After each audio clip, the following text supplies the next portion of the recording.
Okay, so now we consider the notion of subspaces. Now, to begin with, we are given a vector space V over a field, scalar field.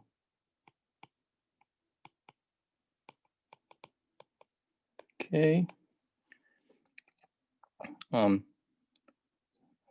Let's say W is a subset,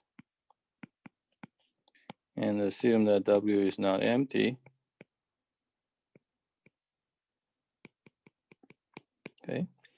We say that W is a subspace of V if W is also a vector space on the two operations from on V. Okay. So what this means, again, you have a vector space to begin with. Then you're looking at a non-empty subset called W. And we say that it's a subspace of V if it has to be a vector space by itself.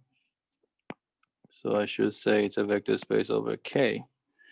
We want this W is a subspace of V if it's W is a vector space over K. And being a vector space means you need two operations, vector addition and scalar multiplication. And the operations are required to satisfy some properties. And now for this definition, being a vector subspace, of V means that W is a vector space on its own, where the two operations come from the two operations on V. Okay. All right. So, of course, the definition is designed to include all subspaces of Rn that we've seen. Right? Rn is itself a vector space over R. So all each subspaces that we've seen before are subspaces of Rn in this sense. Now, again, to check that according to the definition, to check that you have a subspace means that you need the two operations from V to satisfy a bunch of properties. And in fact, we only need a few properties rather than all 10 of them. So let's make that into the following theorem. So let W be a subset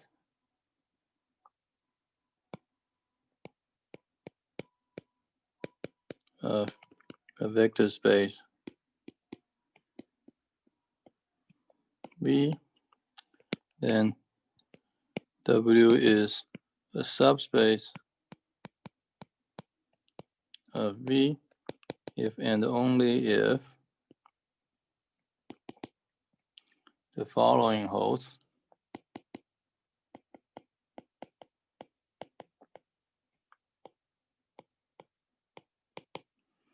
And there are three conditions. S1 says that the zero vector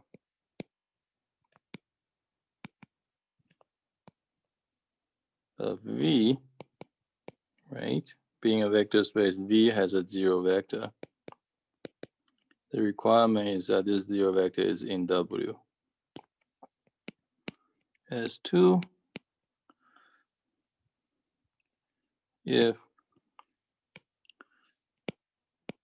U and V are both in the subset W, then the vector addition, which is a priori in V, is in W.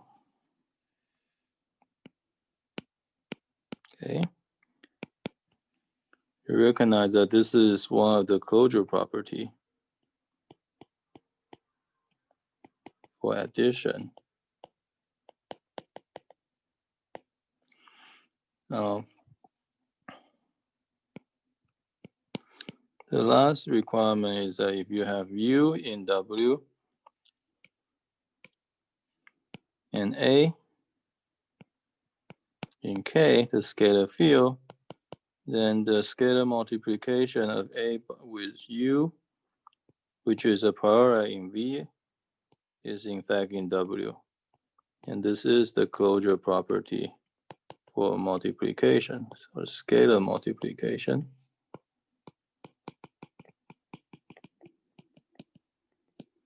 Okay. And the proof is fairly simple. So we will just not do it. I mean, because the proof is more or less identical to the proof of the corresponding theorem for V equals to Rn, which we've discussed before. Essentially, if you have a subspace, if W is a subspace, then certainly all three properties S1 through S3 are required to hold.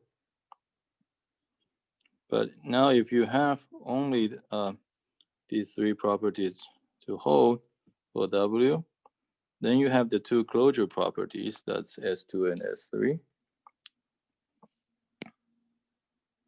Right? And having the zero vector in V would make one of the properties for addition hold. And all the other properties are automatic just because the required S1, S2, and S3 forces all these other properties to actually take place in W. Okay. Except there's one thing. There's one thing to notice, that there's a requirement of having an additive inverse. Right? Being a vector space requires that a vector has to have its additive inverse. Now,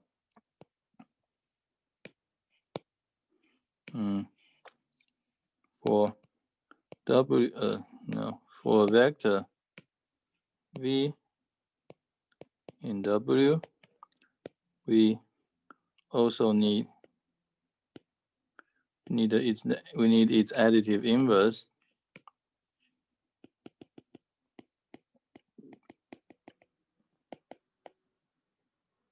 Negative V to be in W as well.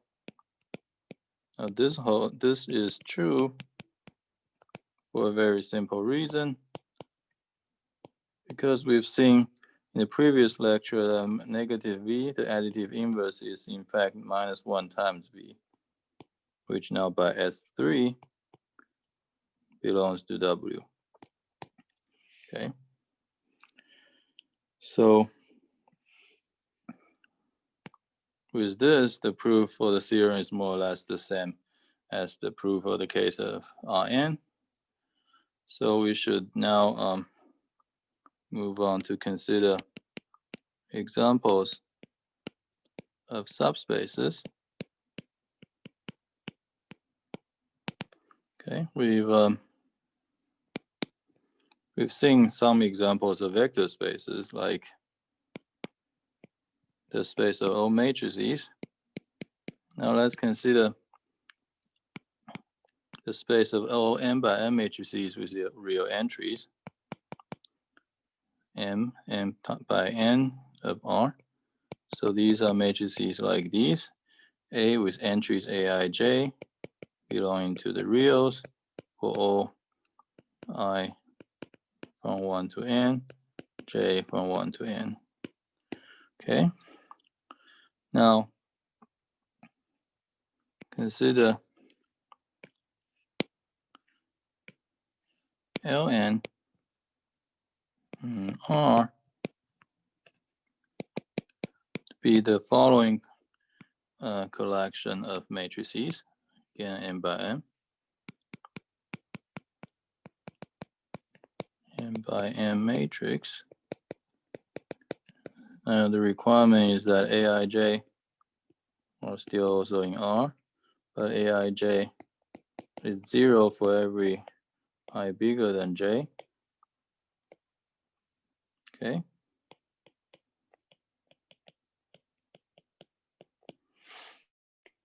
Okay, this is certainly a subset of of the set of all n by n matrices. Let's look at this condition that Aij is 0 for every I greater than j. I, remember, is the index for rows. J is the index for columns. So for a matrix A, you have A11, A22, down to ANN, right? Because this is an n by n matrix. And over here you have A12, A1n, and so on. Now, going below this diagonal, you would have a 2, 1, for example, but 2 is bigger than 1. So now this condition would apply. That term would then have to be 0. And in fact, if you just look, all the entries below this diagonal would have I bigger than j, so they're all 0. Okay. Sorry, let me change the name for this set. Let's call it U. Now, the reason why this is called U is because now you see that this matrix has only this part, only the upper half of the diagonal being possibly non-trivial. This kind of matrices are called upper triangular.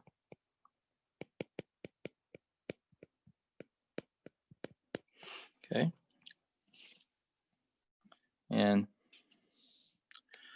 now I claim that UN are the set of all upper triangular matrices of size n by n is a subspace.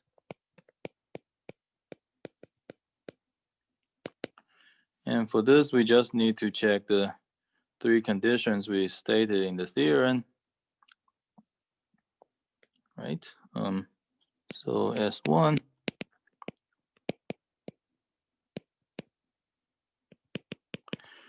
right? For S1, you need the 0 matrix, 0 vector to be in the subset. Now the 0 vector in this case is the 0 matrix whose entries are all 0. Right? Because its entries are all 0 in particular, all the entries below the diagonal are 0. So this matrix, the 0 matrix, is certainly in U and R. Now for S2,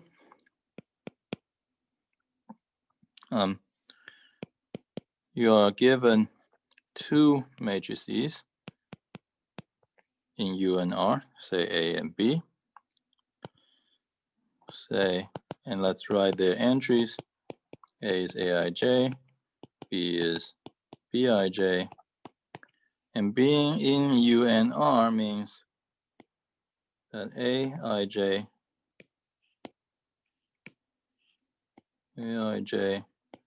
all 0, Bij are all 0 for every I bigger than j.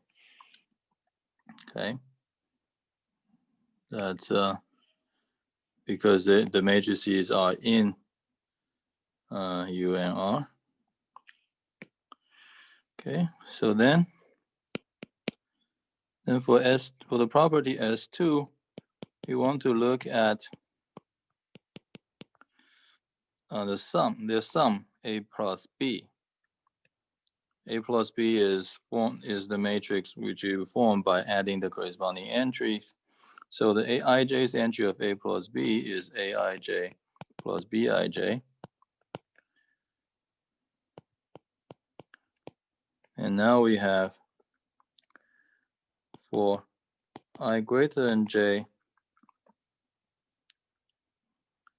the Ij's entry of A plus B, which is equal to Aij plus Bij is 0.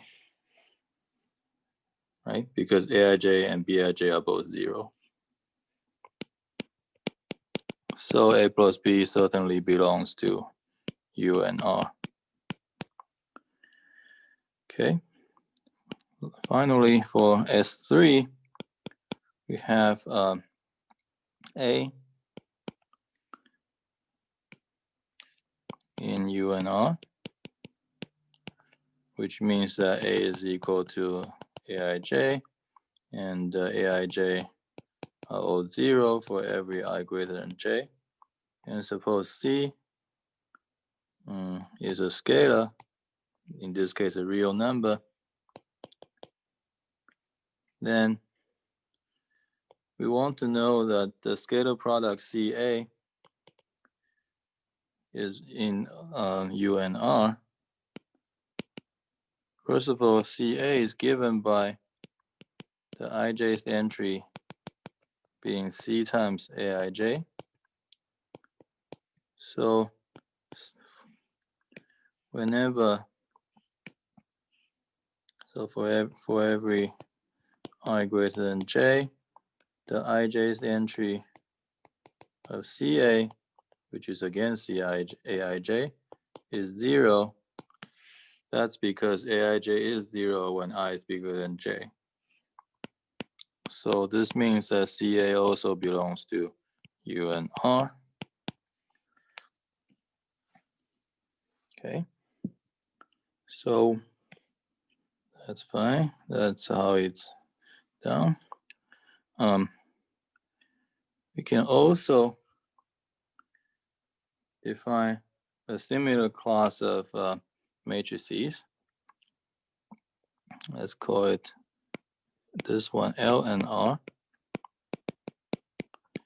which are matrices, again, n by n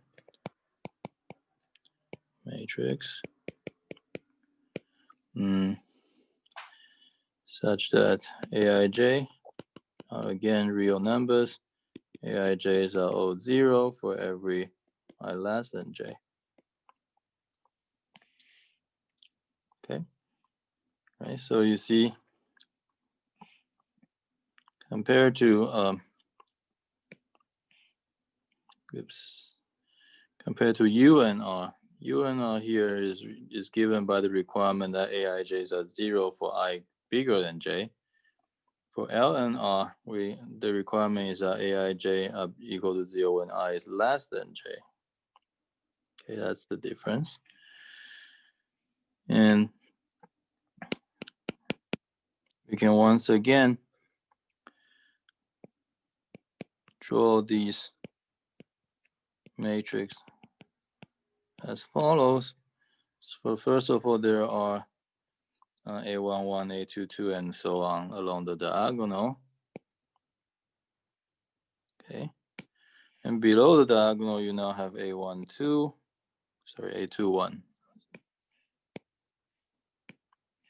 A21, A31, AN1, and so on.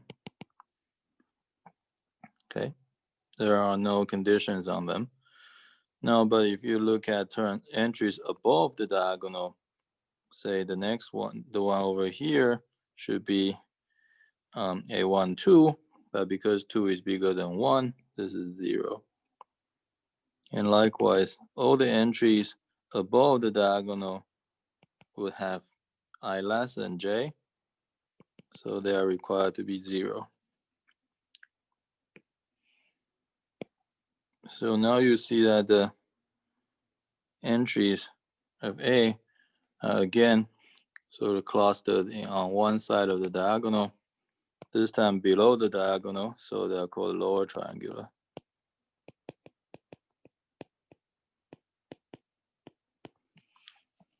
Okay. And it's basically the same idea to check that L and R inside M by N R is a subspace.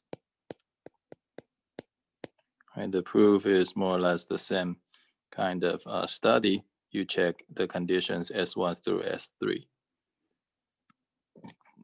And finally,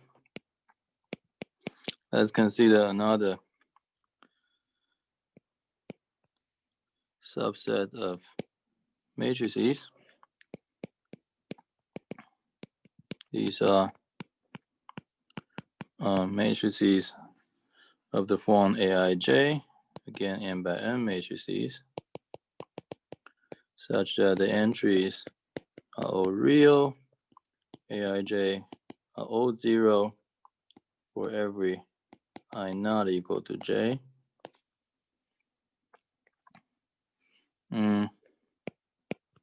This is certainly a subset of all M by N matrices.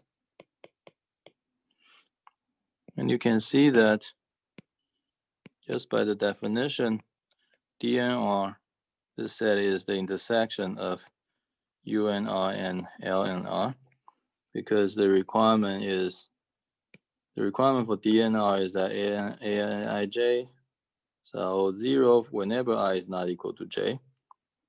Now I not being equal to j means that I is less than j or is bigger than j, one way or the other. So, sorry, so that means it's a union. No, it's an intersection.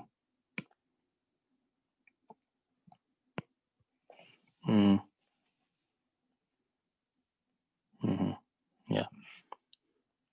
Okay. So, and you can basically, once again, let's look at matrices satisfying these conditions more closely.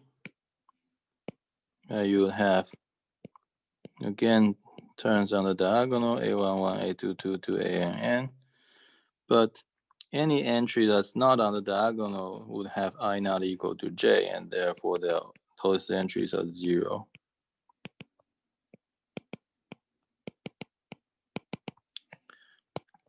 Okay.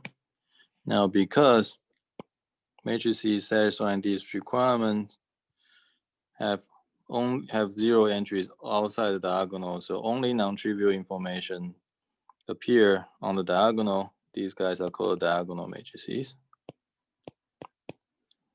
Okay, good.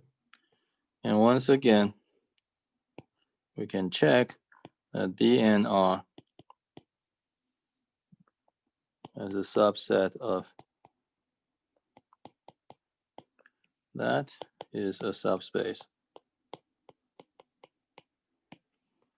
Okay.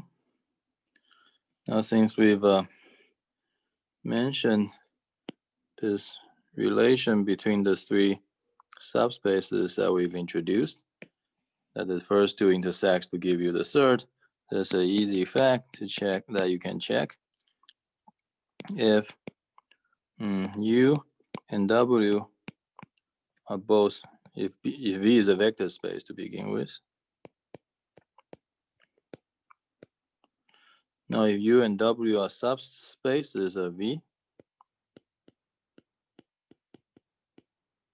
both of them, then U intersecting W is also a subspace.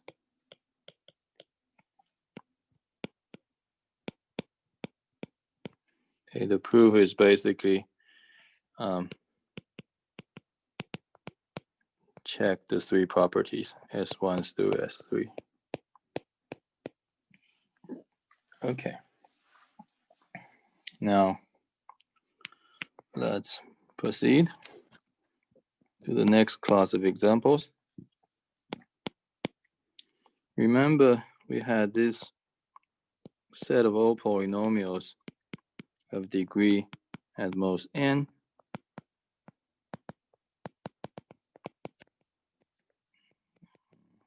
Like that. Yes, we require that the coefficients be real. Okay.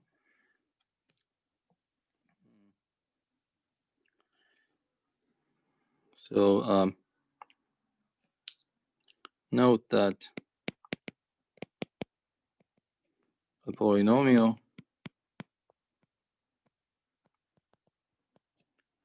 a(n)(xn) down to a1x a0 gives a continuous function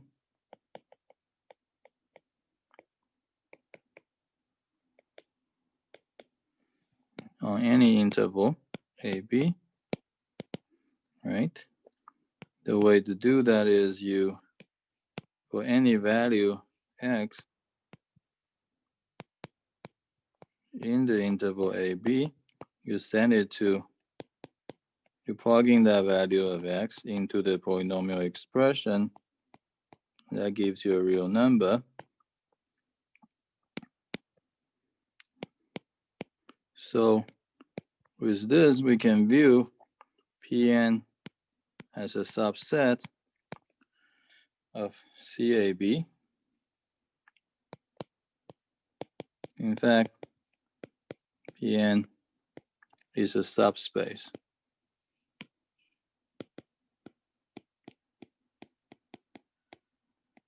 of CAB.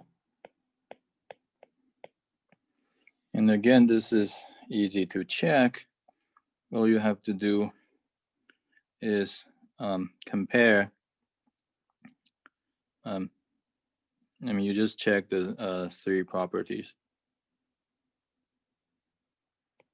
Prove by checking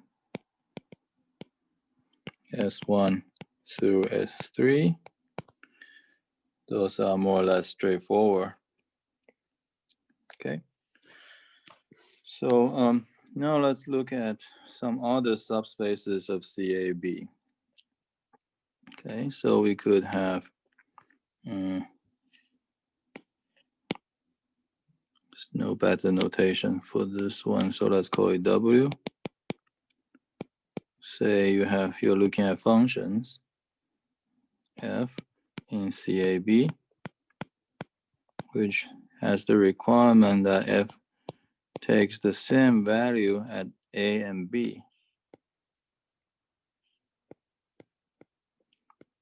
By requirement, you're taking functions from CAB, so its W is certainly a subset of CAB. Now, this W is a subspace.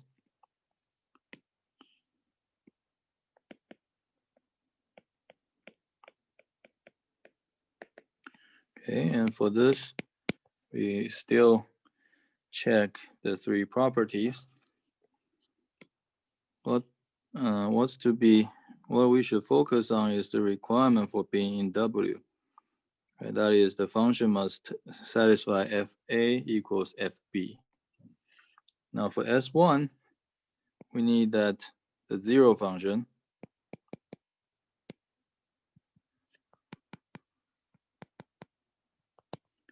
which is in CAB, we need to check that it satisfies the requirement for being in W. So we need to know the value of the zero function at the points A and B. And of course, by definition, that value is zero in both cases. So the zero function takes the same value at A and B. Therefore, it's in W.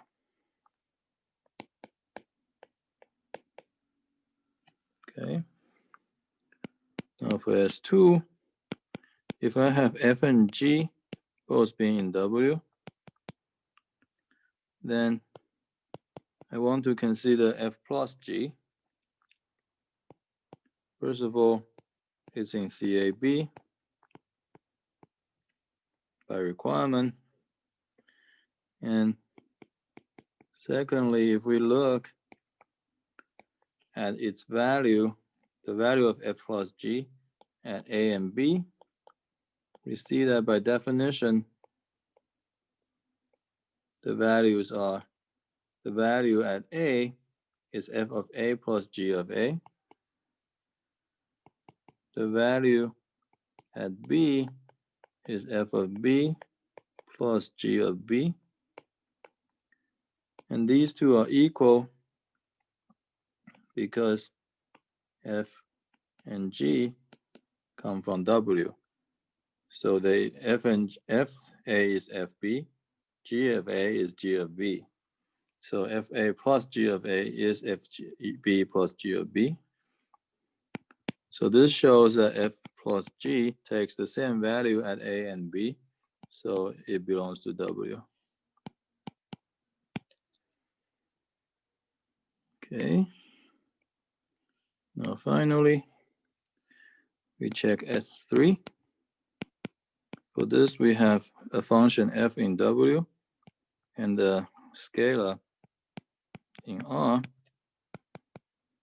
Then first of all, the scalar c times f is a function in CAB. And moreover, if we look at the value of CF at A, we know by construction or by definition is C times F of A. The value of CF at B is by definition C times F of B, and they are equal because F belongs to W. So C belongs to CF belongs to W. Okay, that's simple. Now, let's look at yet another class of examples. C1 AB, CAB. Let's define it first, then we will see. Oops. But for this, it's actually better to work with open interval. So CAB is defined, first of all, to be functions on the open interval AB. That is, the two endpoints are not included. So this is the open interval. Without the two endpoints, the function is f from C from AB to R, so that f is continuous on the open interval. Okay, let's consider this example. Now, inside this guy, we can consider the following subset. Let's say we have continuous functions on AB, open interval. Now the requirement is that the derivative exists. df dx exists on the open interval. Okay. By construction, this is a subset of CAB. Oh, I should have said that the CAB that I have here, namely the functions on open interval AB, is also a vector space. That check is easy to perform, just like the previous CAB.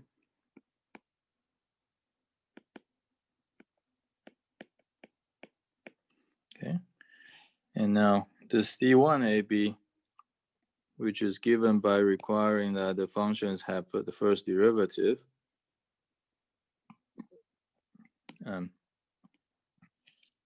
C1AB is a subspace. Okay, so that's this claim, that's the claim here. And again, you check 3 conditions.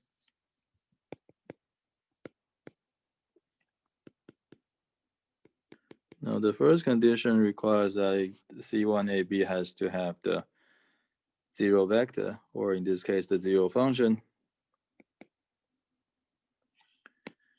Now, it's easy to check that the 0 function has the first derivative.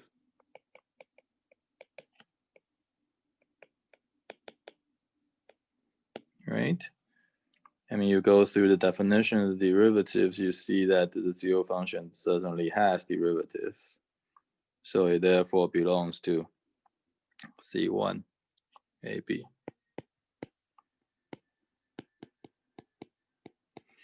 Now, for S2, you are given 2 functions, f and g, both in C1AB. What this means is that df dx, the first derivative of f, and the derivatives of g exist on the open interval AB.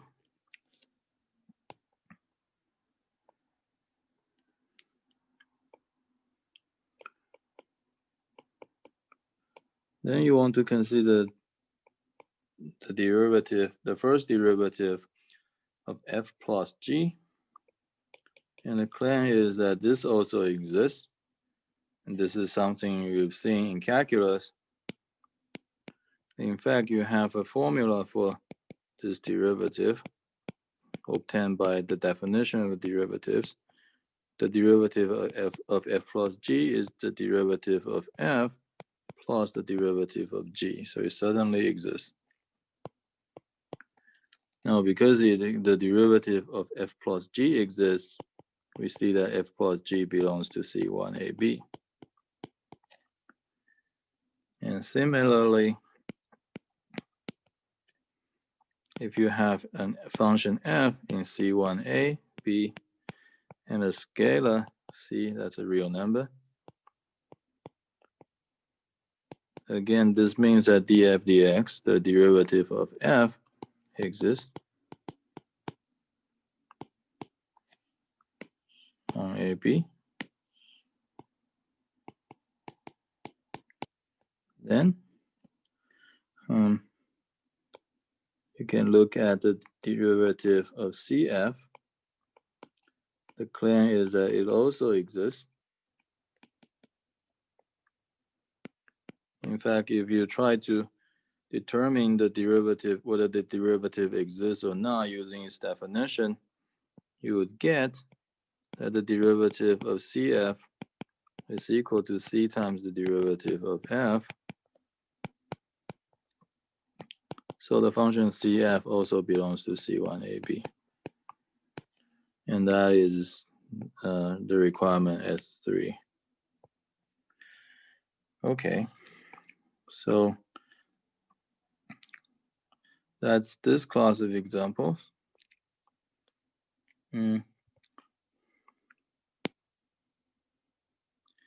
Now, let's move on along a different direction and consider some general discussion. So again, V is a vector space over some field K, and let say this is Q. Consider a subset, consider a collection of vectors, say V1 through Vm in V. Okay, call that collection Q. A linear combination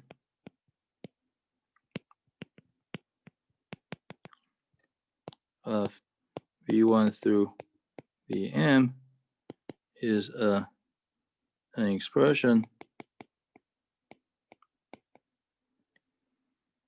of the form a1 v1 plus a2 v2 plus am vm. The a's are supposed to be in K, and they're called coefficients. Okay, so we have this, just like the case of Rn, we have the notion of linear combination for a given collection of vectors. Okay, and the collection of linear combinations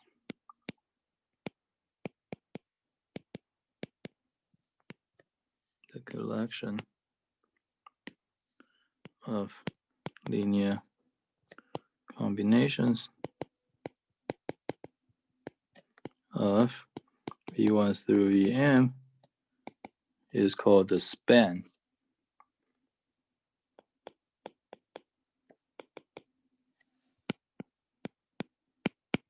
of these vectors.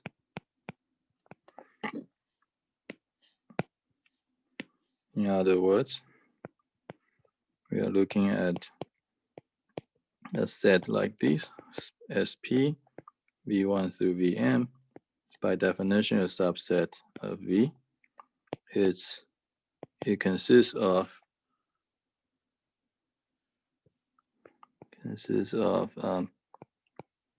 linear combinations of V's.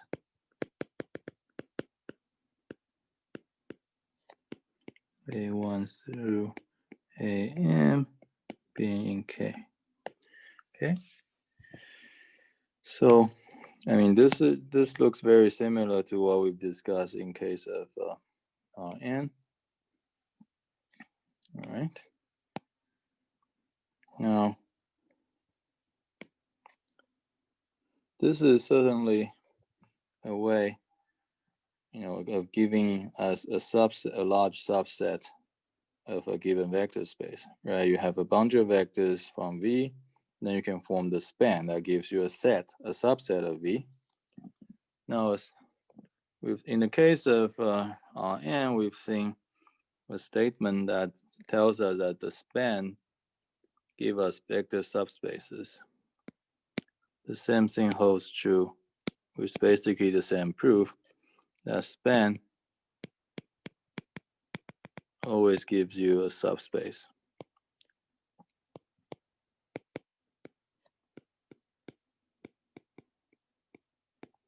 Okay, and the proof is the same. You check the three conditions S1 through S3, and they are fairly straightforward to check. So, so we will omit that proof. Now,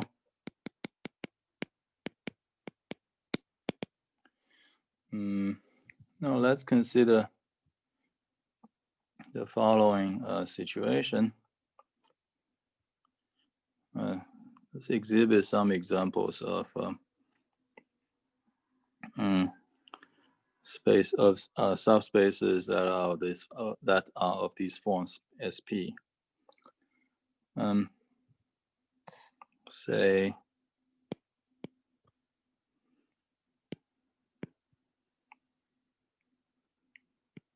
remember U and R. This is the collection of all upper triangular matrices.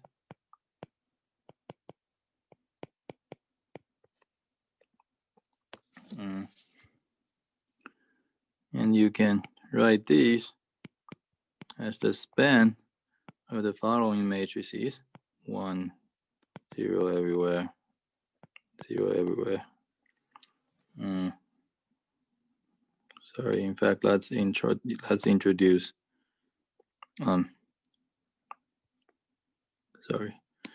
Let's do this slightly more generally. We had U and R, we had L and R, and D and R. Let's define let's define a collection. Let's define some special matrices. Eij to be the matrix, the n by n matrix,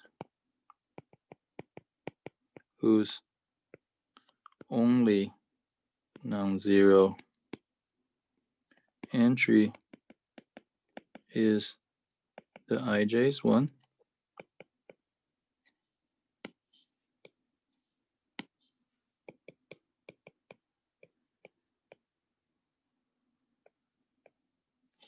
Which is the 1.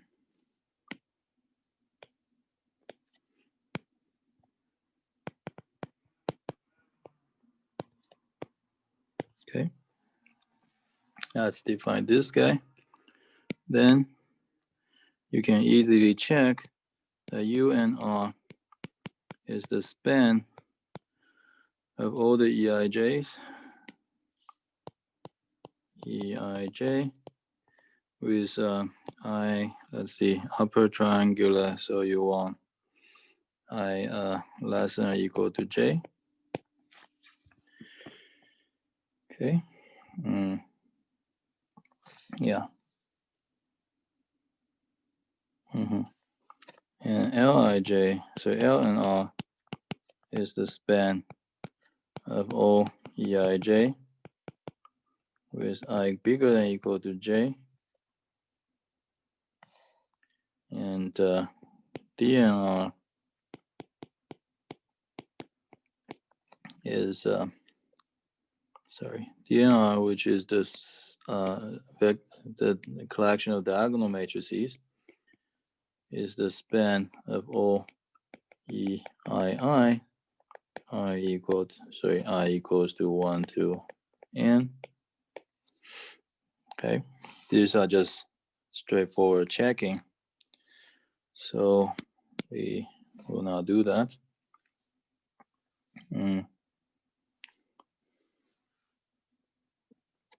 Now let's also recall that if A is an n by n matrix,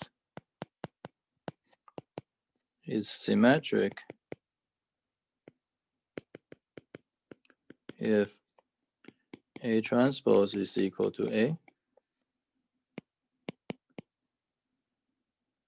You can also make the definition that A is what we call skew symmetric if A transpose is equal to negative A. Okay, and then the following is easily checked. A in n by n, or A is symmetric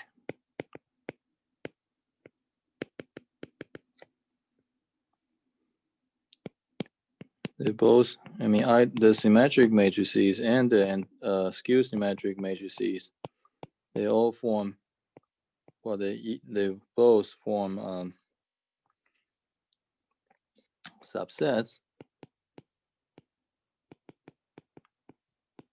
Okay, so these are certainly subsets of n by n, and it claims that these guys are both subspaces. Okay, that's easy to check. Again, you just check the requirement. You just check S1 through S3,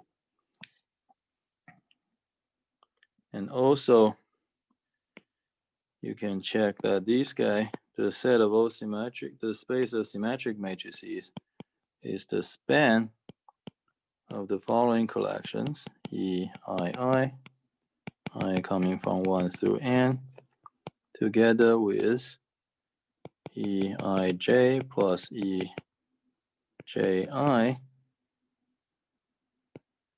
I not equal to J.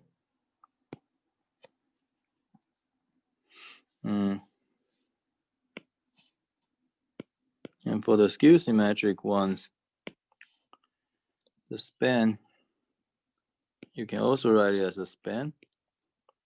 This time is the span of EIJ minus EJI. I not equal to j. For example, let's consider n equals to 3 just to make things more apparent. The symmetric ones, the symmetric matrices I claimed are spanned by these guys. The 3 matrices with a 1 on the diagonal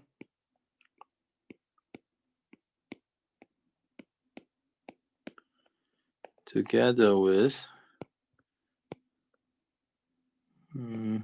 0 here and like that.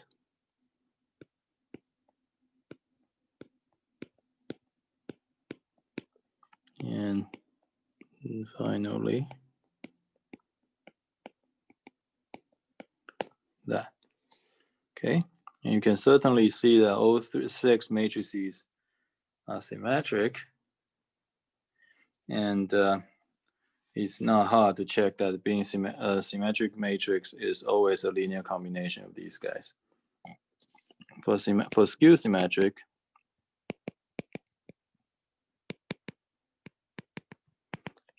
three by three matrices, I just have 3 elements that span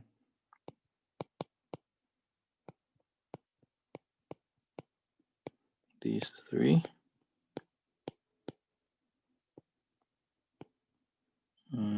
1 minus 1 like that, and 1 minus 1 like that. Okay, and again you can see that these 3 are all skew symmetric, and any skew symmetric 3 by 3 matrix can be written as a linear combination of these 3. Okay, so that's our example, and that's the end of this lecture.